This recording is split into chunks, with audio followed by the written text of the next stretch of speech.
हाथियों के डर से लातेहार के सैकड़ों ग्रामीण छोड़ रहे हैं घर। ठंड में बच्चों को हो रही परेशानी। जंगली हाथियों के डर से लातेहार जिला के महुआ टांड प्रखंड अंतर्गत सोहर और नेतरहाट पंचायत के सैकड़ों परिवार रात में घर छोड़कर दूसरी जगह शरण लेने को मजबूर हैं।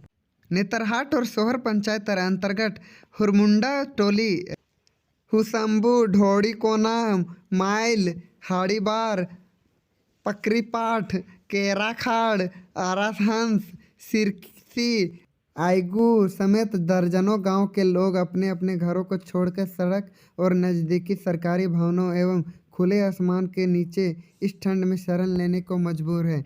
ग्रामीण की शिकायत है कि वह वन विभाग की टीम हाथियों को भगाने की दिशा में ठोस प्रयास नहीं कर रही है। 21 जनवरी को गंगा विलास कुर्ज के साहिबगंज पहुंचने की संभावना। सुरक्षा के पुख्ता इंतजाम। दुनिया का सबसे लंबा जलमार्ग तय करने वाले गंगा विलास कुर्ज के अपने निर्धारित तारीख से पहले झारखंड के साहिबगंज पहुंचने की संभावना है। पहले गंगा विलास कुर्ज 23 जनवरी की शाम साहिबगंज पहुंचने वाली थी, पर विदेशी सैलानियों के साथ सबसे लंबी यात्रा पर निकला गंगा विलास कुर्ज अपने तय समय से पहले 11 जनवरी तक साहिबगंज पहुंचने की संभावना है। वहीं जिला प्रशासन ने विदेशी मेहमानों को गंगा विलास कुर्ज के नीचे उतरने के लिए संचालक के परमिशन देने की अपील की है, जिससे विदेशी मेहमानों का जिला प्रशासन स्वागत कर सके और गंगा तट पर विदेशी मेहमानों के लिए कार्यक्रम आयोजित कर सके। बता दें कि यह कुर्ज गत 13 जनवरी 2023 को वाराणसी से चलकर 1 मार्च 2023 को डिब्रूगढ़ पहुंचेगी। 51 दिनों की इस सफ़र में यह कुर्ज 27 नदियों को पार करते हुए डिब्रूगढ़ पहुंचेगी। 23 जनवरी को ईडी दफ्तर में हाजिर होंगे साहिबगंज डीसी राम निवास यादव। पंकज मिश्रा समेत कई लोग होंगे अभियुक्त। ईडी ने साहिबगंज डीसी राम निवास यादव को समन जारी कर 23 जनवरी को हाजिर होने का निर्देश दिया है।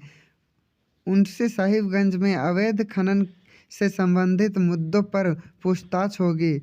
ईडी ने 18 जनवरी को साहिबगंज में हुए अवैध खनन के सिलसिले में नई प्राथमिकी दर्ज की है। इसमें पंकज मिश्रा और विष्णु यादव उर्फ छोटू यादव सहित ट्रक मालिक व अन्य को अभियुक्त बनाया गया है। पंकज मिश्रा पर दर्ज की जाने वाली यह तीसरी प्राथमिकी है।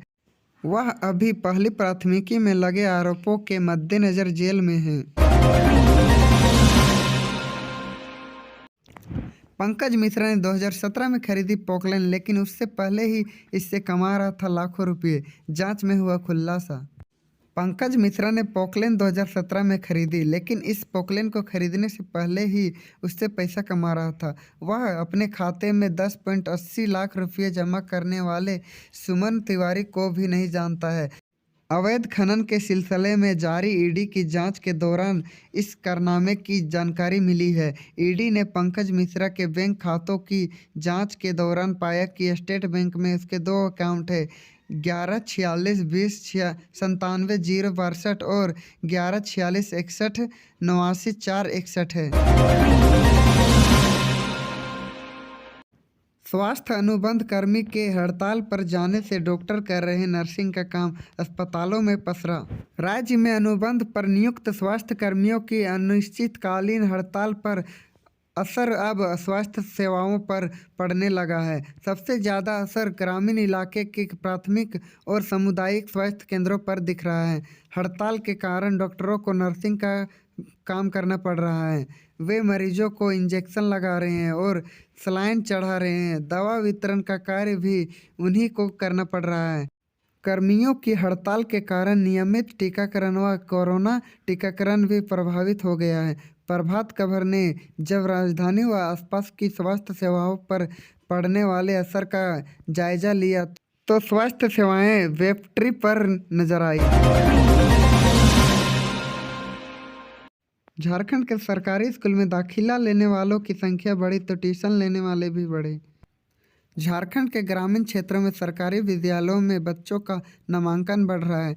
ग्रामीण क्षेत्र के विद्यालयों में 8वीं कक्षा तक के नामांकित कुल बच्चों में से 83.3% सरकारी विद्यालयों में पढ़ते हैं।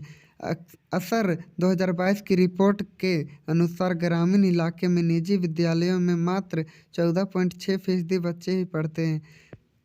Annual state of education report बुधवार को जारी किया गया। इसके अनुसार वर्ष 2018 में राज्य के सरकारी विद्यालयों में नामांकित बच्चों की संख्या 78% थी। धनबाद के सरकारी स्कूलों में आधी अधूरी पढ़ाई के बीच कक्षा 1 से 7वीं तक की अर्धवार्षिक परीक्षा शुरू। बच्चों को देश का भविष्य कहा जाता है। इनकी शिक्षा अच्छी होगी तो देश आगे बढ़ेगा। इस विचार को पूरी दुनिया मानती है, लेकिन धनबाद जिला के सरकारी विद्यालयों में आधी अधूरी पढ़ाई और अर्थव्यवस्था के बीच बुधवार से प्राथमिक और मध्य विद्यालय की कक्षा 1 से 7वीं तक की अर्धवार्षिक परीक्षा जिस तरह शुरू हुई, उससे एक सवाल उठता है कि हम कैसा भविष्य गढ़ रहे हैं। इन बच्चों का भविष्य कैसा होगा? इस मामले में जवाबदेही को भी खुद से इस तरह के सवाल पूछने की ज़रूरत है। बुधवार को पहली और दूसरी कक्षा की मौखिक परीक्षा हुई। वहीं अन्य कक्षाओं के लिए प्राथमिक पाली में गणित व दूसरी पाली में पर्यावरण अध्ययन, संस्कृत, उर्दू, बांग्ला, ओड़िया की परीक्षा ली गई। उत्क्रमित उच्च विद्यालय बेहरा गुद्दर में प्रथम पाली की परीक्षा 52 मिनट विलंब से शुरू हुई।